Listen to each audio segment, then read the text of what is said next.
To all our global members, greetings for the day.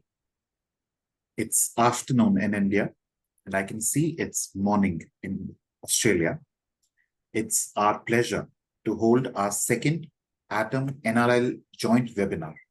And it is our pleasure to have Ms. Vee Armstrong, Senior Scientist, NRL Scientific Consulting and Training, to speak on the topic of good documentation, the foundation of a quality management system. As you all know, Ms. Vee has already taken the last webinar regarding the quality assurance system. Over to you, Ms. Vee. Thank you very much for the introduction and good afternoon to everybody. I have chosen good documentation as the subject for today's webinar because it's often the part of the quality management system that people don't really do well or don't always do well, and yet it is so important as being the foundation of any quality management system that you put in place. It's a boring subject, documentation, but I'm going to try to make it as interesting as I can and really encourage you to spend a lot of time getting your documentation system right. So the objectives of this presentation, firstly, I'm going to outline why it is so important if you are establishing a quality management system that you want to be effective. And although I'm talking about quality management systems, I am also obviously referring to GMP. It is really important in a GMP-based QMS. I'm going to describe the different types of documents and what they achieve. And I'm also going to describe how to manage and control these documents. This is going to be a fairly high-level presentation, but it's really important that we focus on this. What do I mean by documentation? I'm talking about any documents that are related either to your internal practices or policies or rules, as well as GMP, QMS, regulations and legislations, any requirements that apply to your blood services. Now, when you first implement GMP, it's easy to start thinking that GMP actually stands for great, more paper, because you really are confronted with having to develop a lot of documents. Now, I'm going to talk largely about paper documents today, but bear in mind that even if you have an electronic documentation system, this applies equally to your e-records. And you'll find that very soon after you start introducing GMP, your work shelves will start to look like this. Lots of records, lots of documents. And why do we need so much? Well, I'm sorry, I'm just going to move my view here a little bit out of the way. Why is good documentation so important? Well, in fact, it's critical. It's not just important, it's actually critical in your QMS because it describes the commitments of your management. In other words, your policies. It sets out clear instructions for performing activities. And these instructions are contained in standard operating procedures, work instructions, etc. And it also includes forms that we use to collect information on our processes. As we do our work, we are filling out forms to capture the information. And if you are going to train your staff, you cannot train staff properly if you don't have an SOP or a work instruction to train them against. So good documentation actually reduces any risks of staff not knowing what is expected of them or how to perform their jobs correctly. So it really is critical. Without documentation, you have big risks of errors, non-conformances, etc. Now, I'm sure you are all familiar with the document pyramid. You have the pointy bit at the top, which is defined as policies. And these policies actually describe your system or your workplace. It sets out all the commitments for where your organization wants to go. The second tier includes procedures or SOPs. These are description of the processes that you follow to get to where you're going. So it's what you need to do to get to your destination. The third level of the work instructions and job or bench aids. These are instructions for individual tasks within those processes, also telling you what we need to get there. Now, it might be some confusing to think, well, procedures, work instructions, what's the difference between them? We'll look at that in a minute. But the important thing to bear in mind at this stage is that from the top documents, from the policies at the top of your pyramid down to your work instructions, the detail in your documents increases. Policies should be simple statements. Procedures are generally high-level descriptions of a process. Work instructions are the very detailed individual tasks. Now, one thing I will say at this stage, and we will come back to later on, some organizations combine these two. They don't have separate procedures or separate work instructions. They actually combine them and simply have what they call SOPs, and they describe in great detail how to do the tasks. In fact, having them separate like this is a much neater and an easier way for staff to understand what the procedures and the work instructions are. It's actually easier to have these as separate documents. We'll come back to what's in each of those.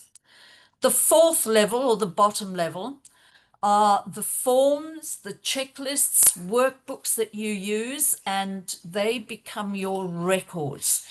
And then there are also a bunch of other documents that fall into this last category here.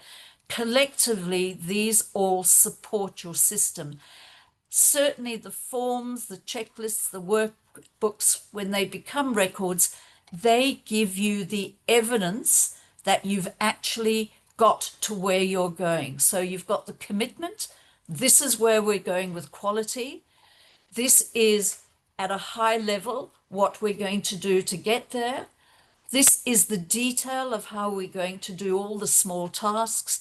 And then finally, we have the evidence that shows that you actually got there. Now, looking at policies, good policies spell out management's commitment to support a quality management system. They will also set out commitment to other things, but we're talking about QMS here. Generally, policies are simple statements of intent. They individually define the system. So generally you have one commitment or one policy for each element of the QMS. And there is always a specific quality policy. The policies are usually collected into a quality manual, although these days, if you look at some of the ISO standards for quality management systems, they're talking about management manuals and management documents. They actually don't talk about a quality manual anymore. So it's whatever your equivalent is to the quality manual. The good thing about policies is they actually provide that roadmap for the QMS. They tell you where you're going, in which direction you're going, as I said in the previous slide. So as you can see here, quality this way. And then you've got all your elements. You've got your document control, you've got your training, you've got your operational procedures, non-conformances, etc. So if we look at the quality policy, because what we are very much focused on here is quality, it gives a high-level direction to the overall quality system, and it provides guiding principles on how the lab is striving to achieve quality through your QMS. It also talks about competence of staff, quality and consistent operations of the laboratories. There should be a commitment by all staff and management to implement and follow that quality policy. So your policy needs to be written in a way that everybody identifies, they understand the policy, they understand the commitment, and they want to go, they want to commit, they actually want to follow it and implement it. There shouldn't be anything in that policy that the lab does not want to, I say the lab here and I apologize for that, the blood service should not contain any statements that the blood service does not want to implement. So all staff have to follow and be committed to this policy. Now, in procedures, these, as I said earlier, they're a description of a process in our QMS. What we need to do to achieve our objectives. Now, the difference between procedures and work instructions, I'm going to go through now. When we talk about a process, we talk about a series of activities that form a particular body of work. And my example here is actually collecting blood from the donor. You register the donor, you then assess the donor at interview, you then collect the donation if they've passed, and then you do your final checks on the donation itself and on the paperwork. So if you look at these describe the procedure, or this is the procedure for collecting blood from registration to final checks. Now, work instructions, they are very detailed description of tasks or activities within those procedures, within those processes. And they tell staff exactly how to perform the task and the activity. If I go back to this one, your procedure may say donors are registered by filling out an enrollment form and a declaration form that is entered onto the computer. They'll then assessed by a trained member of staff against health factors. So you can see it's high level, but when you come to your detailed descriptions here, what you have are work instructions that tell you in detail how you perform each one of these. So you have a work instruction for donor registration, a work instruction for donor assessment, one for collection, and one for the final checks. And that's very much in detail, where you will say, check the form, identify the donor by asking them to provide their name and date of birth. So you're really going to a detailed level there. Now, we also mentioned in the work instructions, we mentioned a job aid or a bench aid. They are an even smaller document than a work instruction because what they are, They are a brief extract that you take out of a work instruction. For example, you might want to list the centrifuge speeds for your centrifuge in your processing. How fast do you centrifuge blood if you are only going to make red cells, packed red cells and plasma? Versus how are you going to spin it if you want platelet-rich plasma because you're going to make platelets?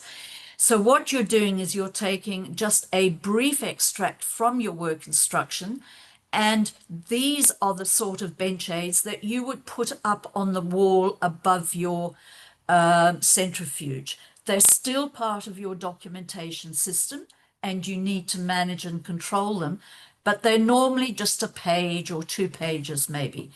At donation collection, you may even have sample tube types or even what type of blood pack you're going to use for that donor. Now, forms, checklists, and workbooks are really important because they, as we said, collect the information to become records.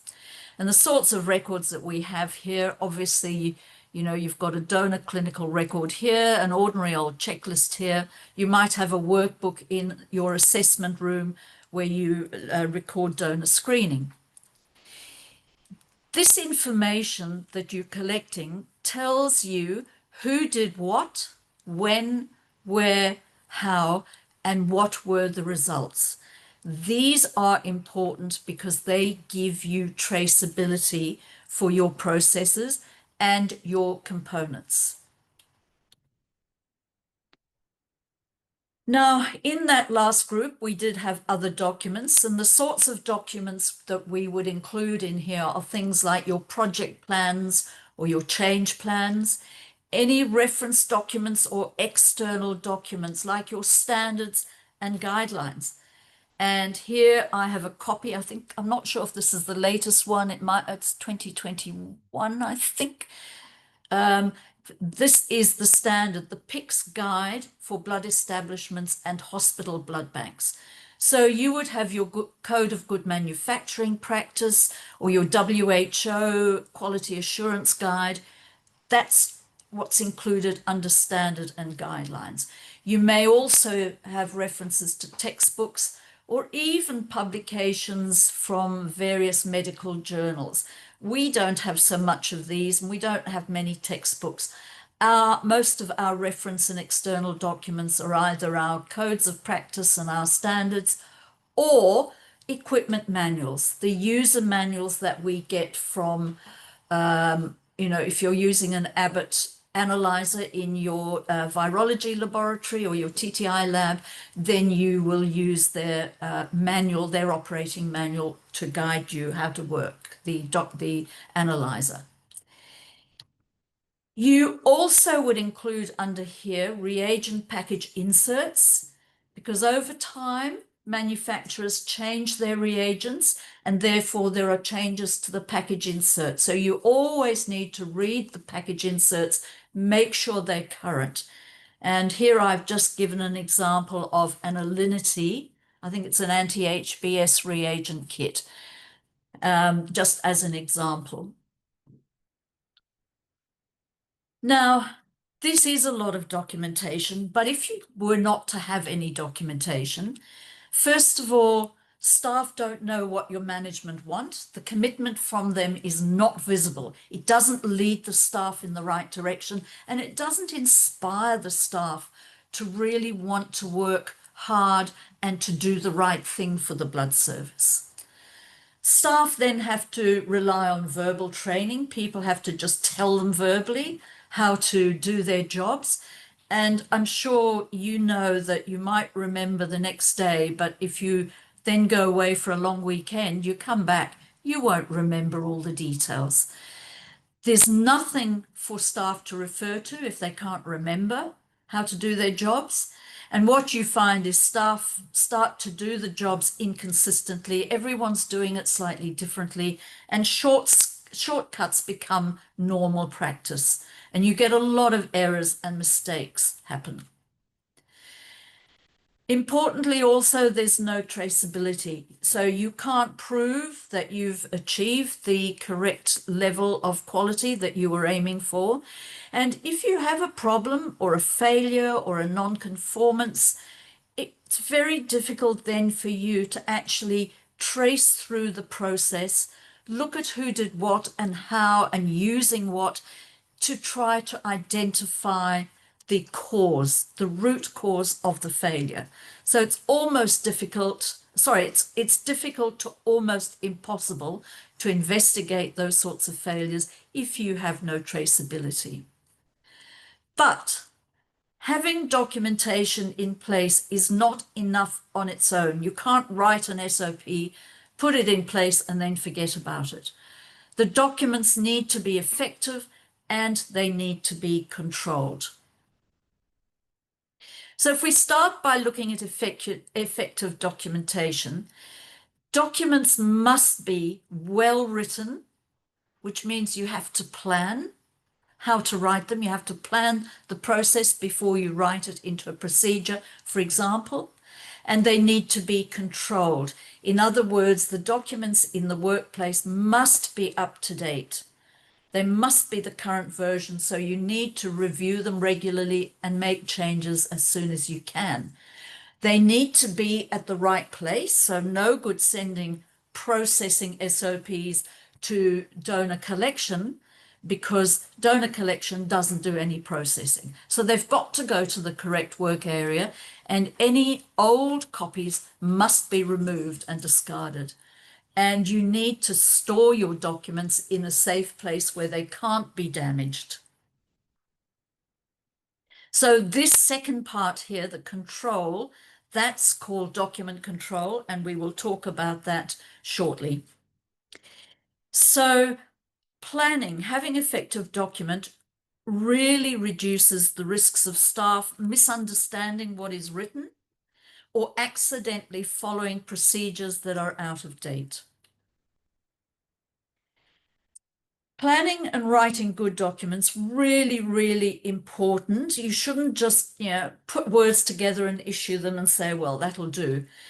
They need to be accurate. They need to be well written. They need to be written in a language that is unambiguous. In other words, people mustn't read them and misunderstand them because the way they've written, it could mean one of two different things. And so you're left with the person reading the instruction to decide which is correct.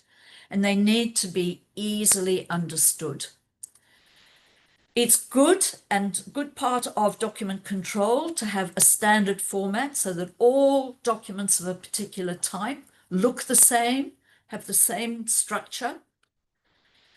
And you need to plan your documents to make sure that there are no gaps or overlaps with other documents. For example, when you write a work instruction for donor assessment and then a work instruction for collection, donor collection, you need to make sure they're written so they don't overlap, so you don't have part of your one work instruction telling you some instructions that you're going to follow in collection. So they mustn't overlap, but at the same time, there mustn't be a gap in between where one work instruction stops.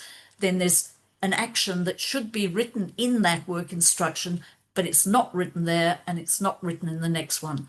So very important to make sure all your documents integrate neatly.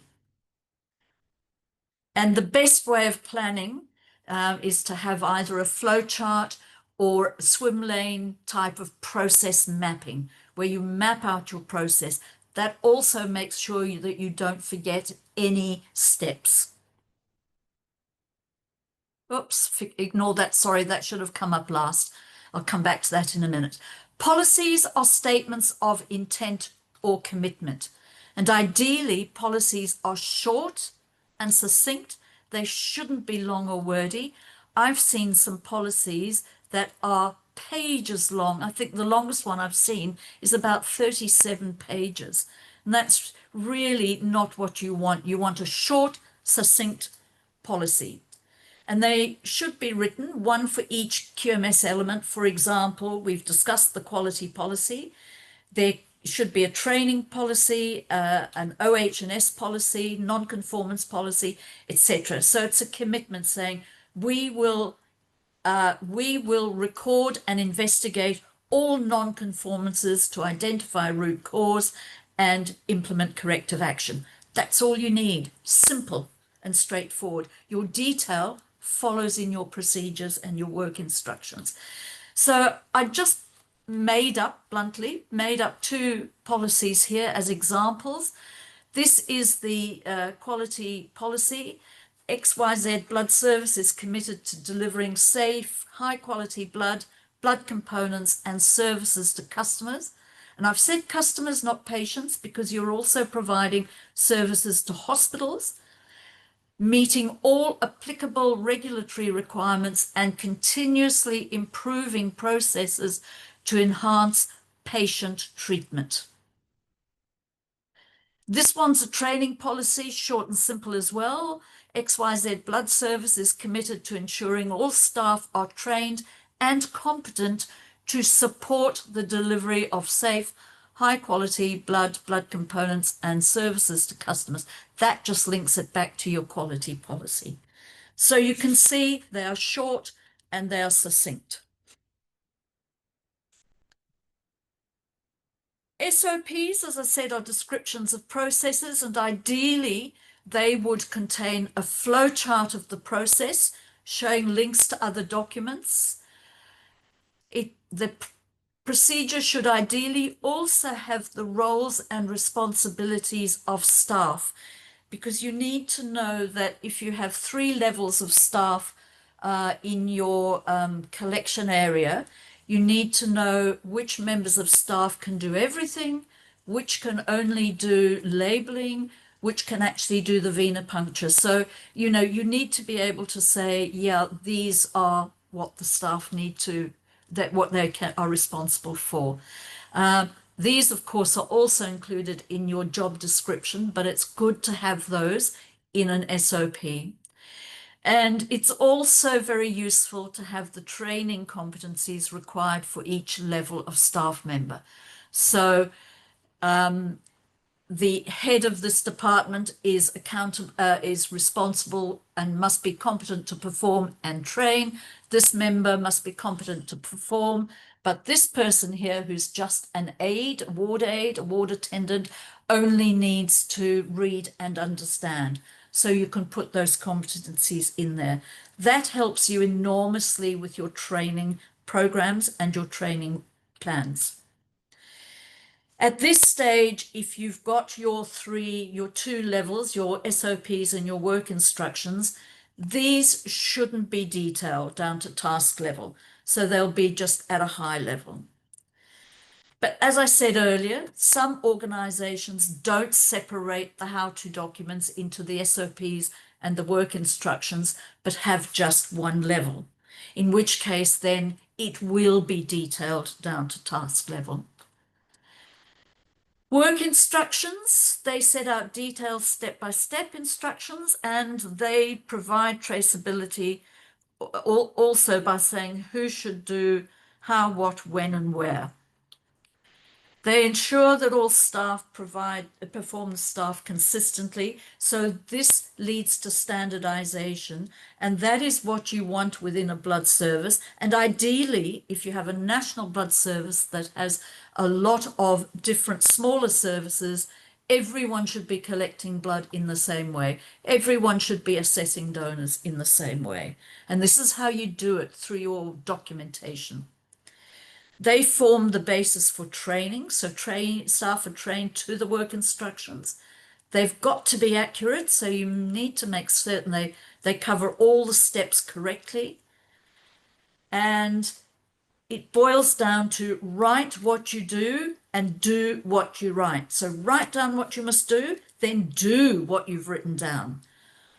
You can also say, if you do it, document it. If you document it, do it. Now, of course, this will all apply to your SOPs. If you don't have work instructions and you only have the SOP level, then these will all apply to your SOPs as well. Just carrying on, work instructions should also be written in a very clear simple language, and a directive style. Now, an example of a directive style is you will write in your work instruction, add 10 mils of buffer. You won't write 10 mils of buffer is added. Your directive, you're actually telling the reader what to do. Add buffer. Work instructions should include all the critical points and their controls. And certainly in the process that I showed you earlier, from donor registration through to collection, a critical point in a donation service is identifying the correct donor. Because if you make a mistake and you get the wrong donor with the wrong records or the wrong computer entry, then you are going to be in a really serious problem with your records and your products and your quality. So in those documents, at each of those 3 stages, you must identify the donor and you must say how they should identify it. It's a critical point, and how you control it. So very important to include those. If there are any procedures and forms that are related to the work instructions, you need to list those as well. Now, you can make work instructions clearer by using things like flowcharts, photos, diagrams. Don't be worried to put other media into that documentation, because your whole objective here is to have an accurate instruction that staff can follow easily. And if that's helped by a photo, put a photo in. And again, if you are only using SOPs, not work instructions, this also applies to your SOPs. Forms, as we said, collect information and data, but when you're designing a form, it's really important that you have enough space on it for all the critical information that you need. For example, what date is the form going to be filled out? Who is going to fill it out? What equipment are you using? Or is this a temperature record for a particular freezer? What's the serial number of the equipment of that freezer? What reagent lot numbers are you using if the form is related to testing? What are the results? And then also, that provides you with traceability.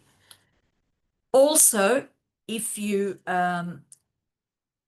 can, include a space where staff can write comments, because if something has happened or something's happened here, they can at least make a comment and explain that. And then all forms should be reviewed. The data on all forms should be reviewed by somebody else, and therefore you should have a space for a final review and sign off by a second person. I can assure you that if the form is badly designed, i.e., in other words, it's too complex or there's insufficient room, staff will make mistakes or they will not use it correctly, or you will not be able to read what they've written because the space is too small and they've tried to squash in figures. Now, document control this is an important system, and it should be one of the first systems in your quality management system that you actually implement, because right from the beginning, you're going to document what you're doing to build your quality management system. So you need to control that documentation. It's a system that provides you with a process or procedures for managing and maintaining quality documents. What does that mean? It means that standardized formatting is used, that documents are regularly reviewed and updated where necessary, that the documents that are out there in the workplace being used are current and up to date at any point in time. They need to be available to staff when they are needed, and they need to be easy to use. So that comes back to being written properly. And then when you replace the documents, you need to appropriately archive them. Now, normally when you start to prepare your documentation, the first time you write a brand new SOP, you will keep on file a copy of what we call the master copy. When you then update it and you have version 2, you will keep a copy of version 2 with that original document. Then as you go to version 3, you keep a copy of version 2. So in your archive, you will always have a series of, or at least one copy of each version, right from the original one all the way through. That is a part of GMP. So you can always go back and look at what was actually in place in that document at a particular point in time if you're doing an investigation. And for us in the transfusion world, transfusion transmitted infections are really some of the biggest and most serious investigations that we will do. So which documents should be controlled? Well, any documents related to quality and safety. We mentioned them all earlier. So anything related to GMP, your quality management system, regulatory and legal requirements. So we've gone through all of these when we were talking earlier, policies and manuals, etc., reference intervals, charts, notices, software, documents of external origin like your regulations and standards. So everything we've been talking about should be controlled. Now, I think some of you may have seen this already as well, the document life cycle. I don't like the terms that it uses here for number 2 and 5. So you start with creation, you create a document, you then disseminate it or distribute it out, you issue it to the users, they implement it, then at a point in time you review it, and then you may, in reviewing it, make a change.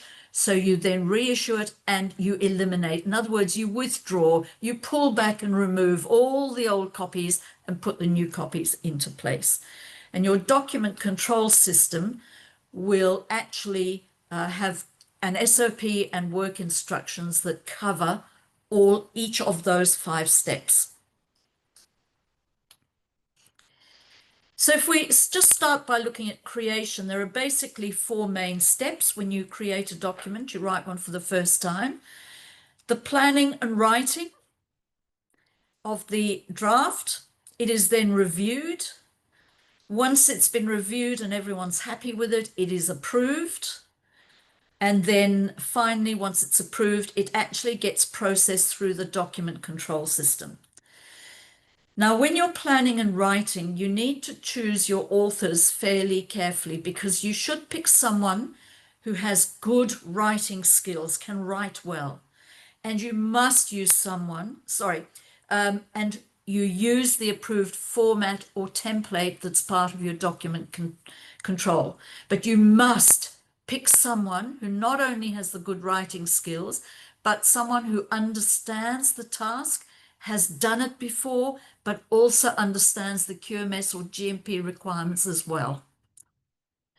The reviewer has to have good knowledge of the task because they've got to review it for accuracy and whether it is actually understandable.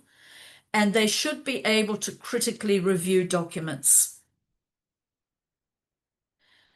The approver is someone who has authority. They don't need to know the process in the task in detail because the reviewer has done the review.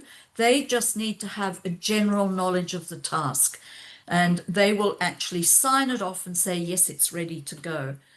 Then the document control process from there, the document is issued a unique document control number or DCN, using some sort of systematic numbering format.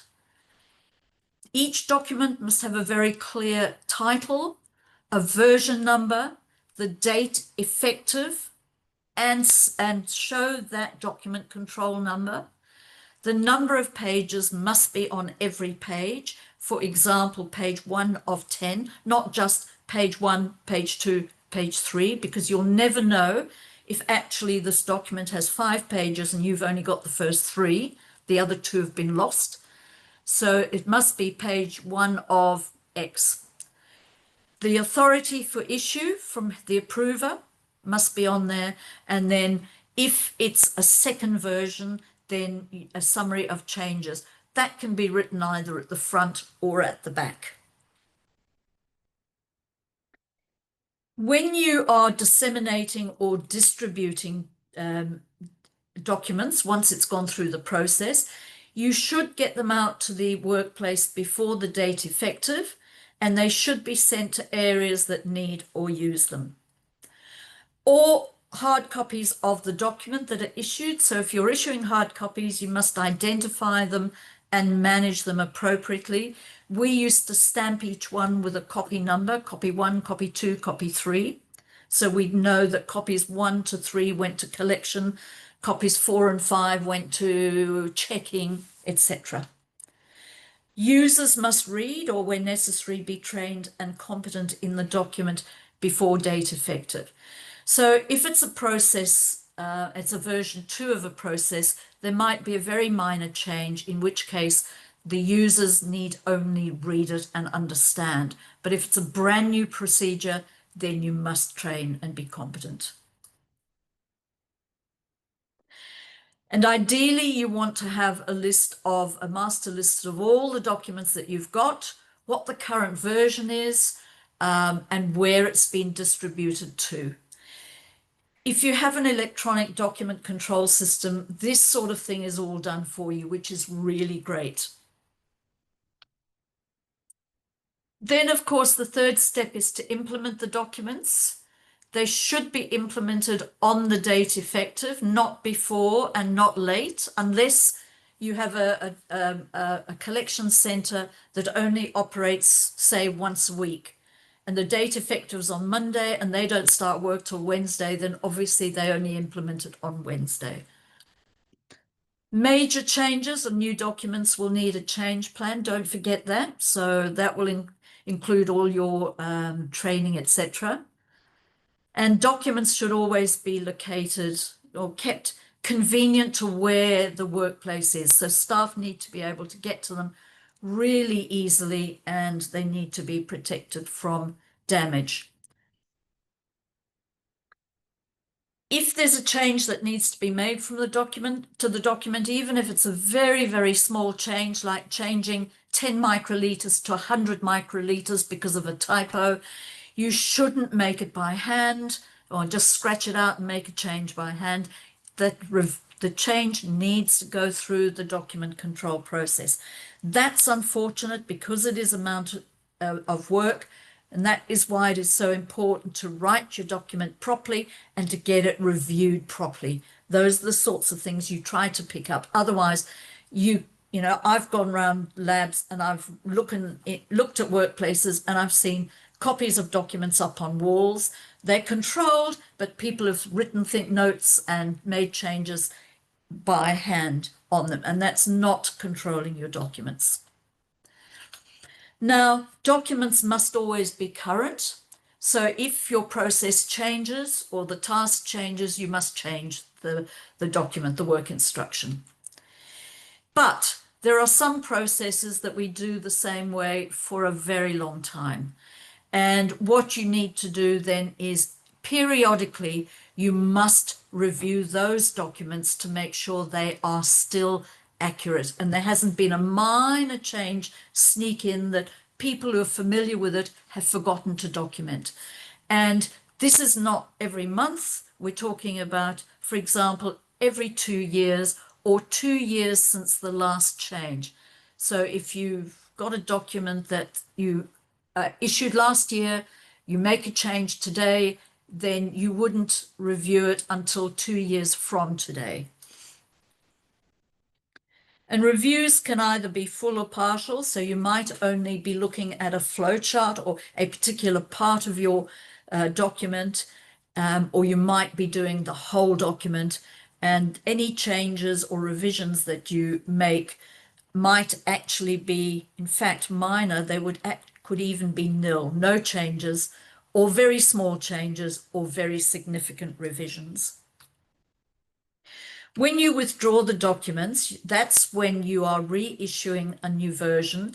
You must remove all older and obsolete documents that are no longer current. Remove them from the workplace and archive one copy of each superseded document with copies of the original. That's what I was trying to explain to you earlier, because you always keep a full history of every version. You need one copy of every version from the master onwards.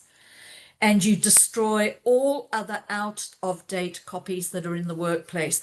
No one except the quality manager should be keeping these copies. So every other department should be destroying, getting rid of all of their copies. And that's something you will need to check on when you go out and do your internal audits. Now, here, I tried to explain what the retention period is. So how long do you keep these for? Well, if you've got one copy of the document, if you've got one document, you've got the master, and you make 15, 20, 30 updates. So you've got, you get to version 30, you should have one copy of each of those. So you've got 30 copies. So as long as you're using that document in the workplace, you keep all its different versions. Now, if you come to a point where the document is no longer to be used, so you're in the TTI laboratory and you change from Abbott to Roche, so you're going to get rid of all of your Abbott SOPs or work instructions and rewrite them for the Roche machines. What you do then is you actually will take all the copies of the old, never to be used again documents, and you will keep them only for as long as your records policy, and we talk about records later. If your policy is that quality records are kept for 5 years and then you can destroy them, then you will keep those documents, those archived Abbott documents, for 5 years, then you will destroy them.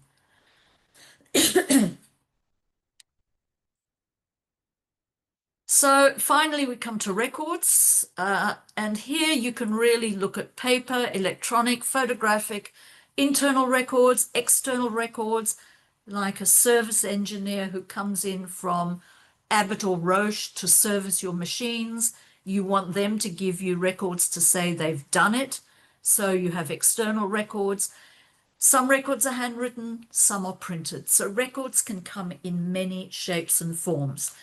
But basically, I'm just going to cover forms here, but really it will apply no matter what kind of record. Once it's filled out, it becomes a record, like I said earlier. So blank form, fill it out. They give us our evidence of actions and the quality achieved and traceability. And they reduce those risks of not having the traceability for trying to manage recalls or investigate problems and evidence of quality levels. We've mentioned that already. But staff need to complete or fill out records correctly. They need to be filled out accurately, and you need to be able to read what they filled in.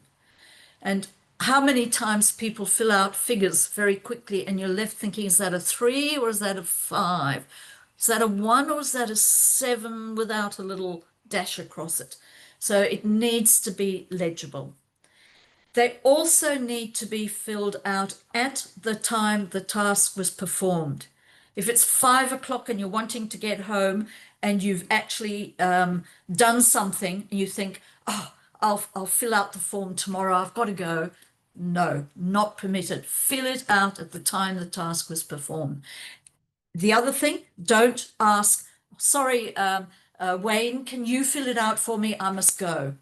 It's got to be signed, filled out and signed by the staff member performing the task, and that staff member must be trained and competent.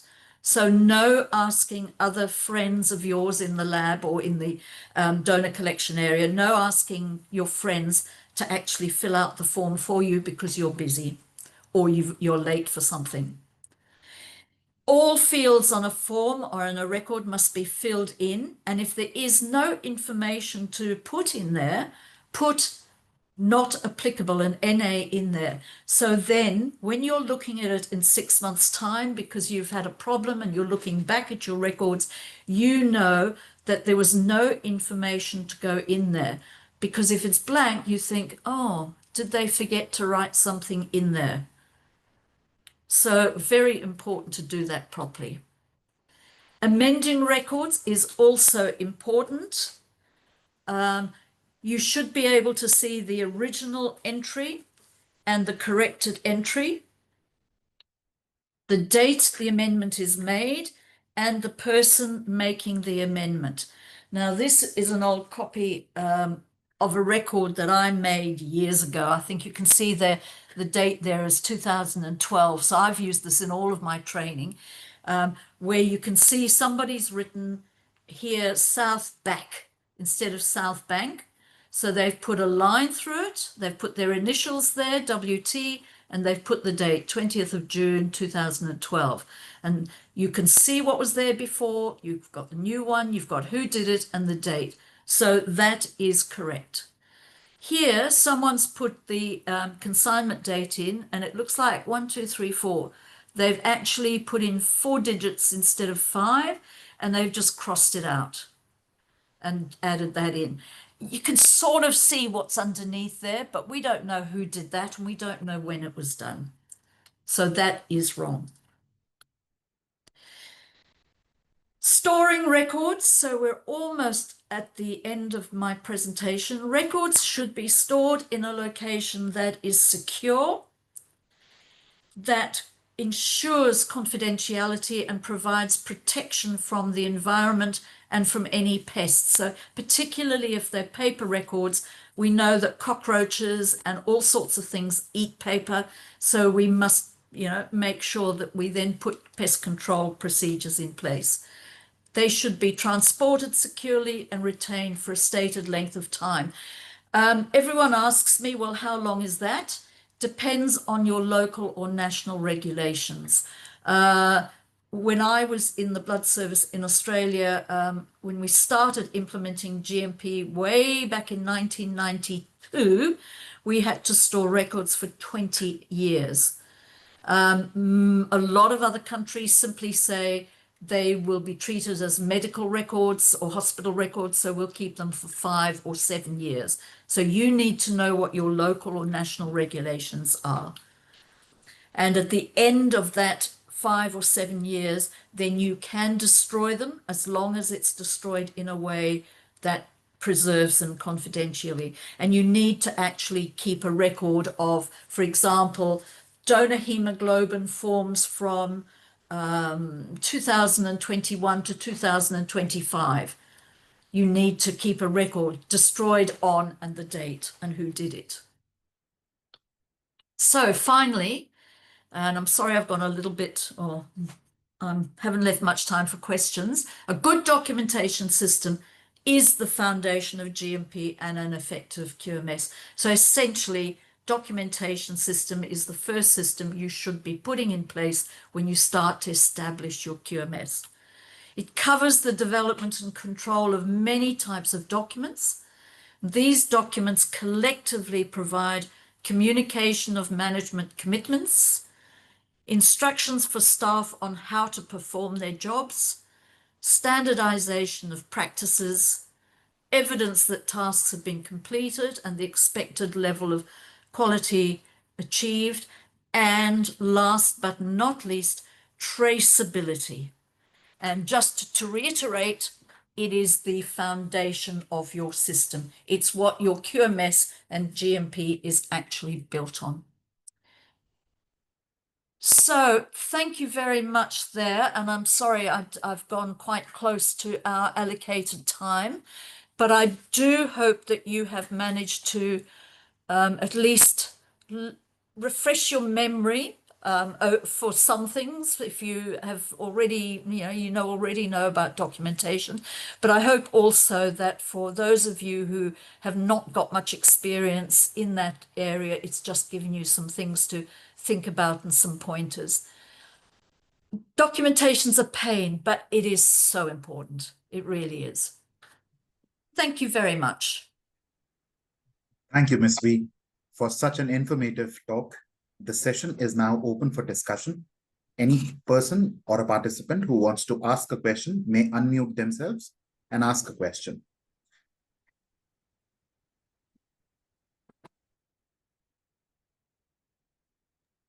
Or you can type your question in the chat box. Both things are okay.